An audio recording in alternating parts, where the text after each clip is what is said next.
Hello everyone, welcome back to the ManoByte SoundBytes. I'm Amy Post. Today's millennials are grabbing more and more of the purchasing power. But how can you use inbound to attract them to you? Today, Anna gives us some tips and some best practices.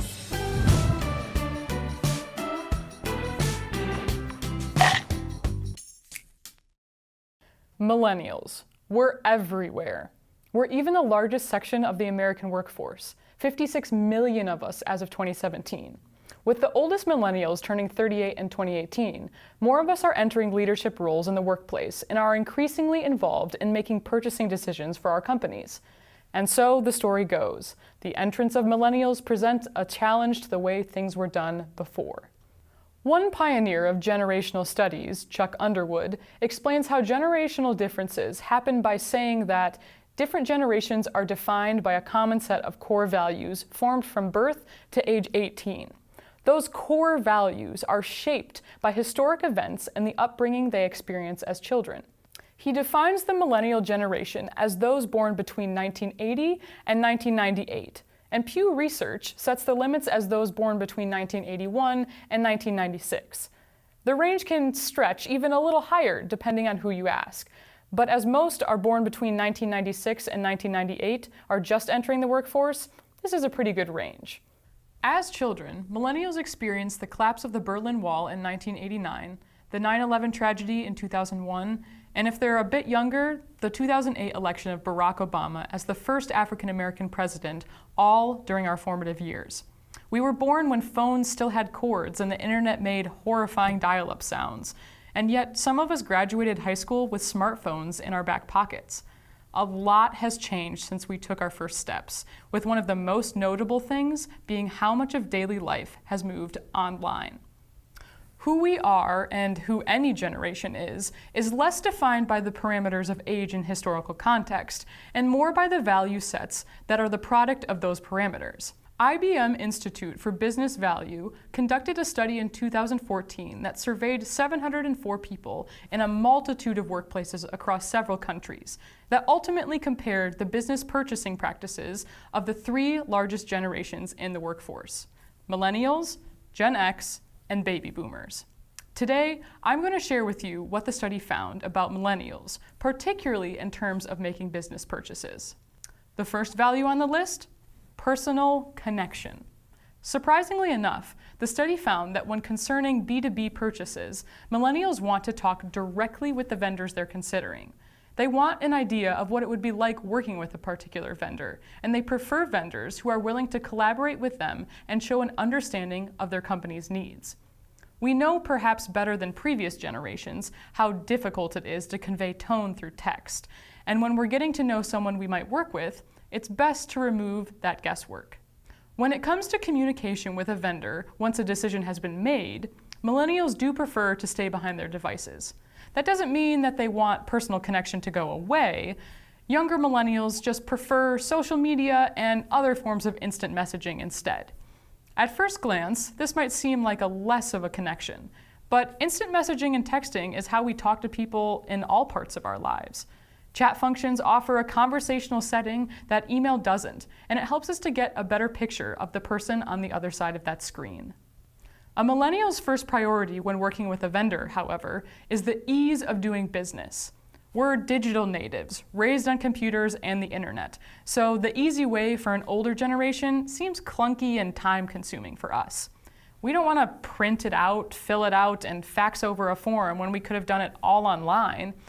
There may not even be a fax machine in our office because, well, online forms really are just faster. Speed of communication is also an important factor. Millennials value quick responses when it comes to working with a vendor. That's where instant messaging can come into play again. If it's a quick question with a short answer, it seems cumbersome to send a whole email or make a phone call about it.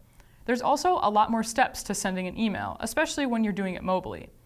Shooting someone a text or a Facebook message lets us ask when we think of something and lets you respond on an application designed to work on mobile. Once millennial decision makers reach the decision point in their buyer's journey, they rely on two sources to inform their final choice: advice from friends and family and their company's data analysis. While the study reported that Gen Xers and baby boomers weigh their own past experience as highest, millennials are more focused on what others think about a situation. We're not as experienced as the older generations with making these decisions, and that just comes with time. It seems logical we'd look for advice when the wrong decision could cost our company thousands or more.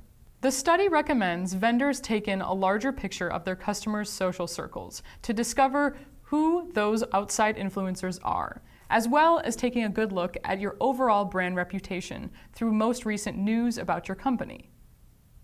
So, how does the inbound methodology meet millennial values? Millennial decision makers are making their B2B buying decisions differently than their predecessors. A personal connection and simplicity, by our definition, are valuable assets for B2B companies looking to sell to millennial buyers. The good news is, those values are the heart of inbound too. The inbound philosophy focuses on the needs of the ideal buyer, attracting them to your website and online presence with the information and answers they need at any given point in their buyer's journey. Your online presence is key with inbound, and it's key for millennial buyers. Content that addresses the exact questions users are searching is the first step in making a connection with a potential buyer.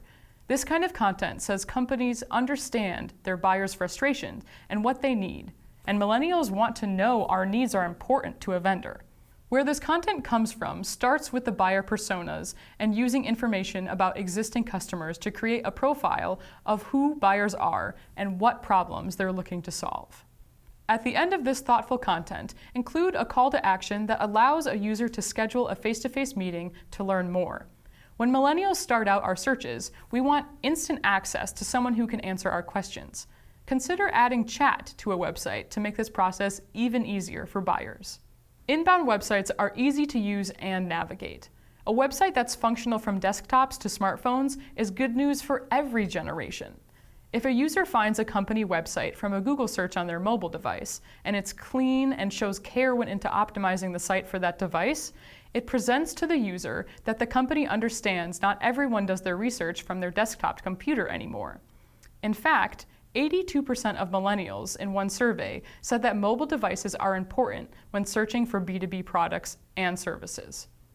IBM's study found that millennials are the generation most likely to share a positive experience with a vendor online, either on a vendor website or over on social media. When we like something, we want to tell people about it. And if we link back to your website, that builds your website's authority to a search engine. At ManoByte, we're ready to help you sell to millennial buyers. We can redesign your website, set you up with HubSpot's inbound-focused platforms, and help you create the content you need to bring the right traffic to your website. Visit our website to get started. Thanks for joining us, everyone. And be sure to check out the rest of our podcasts for more tips on how you can grow your business.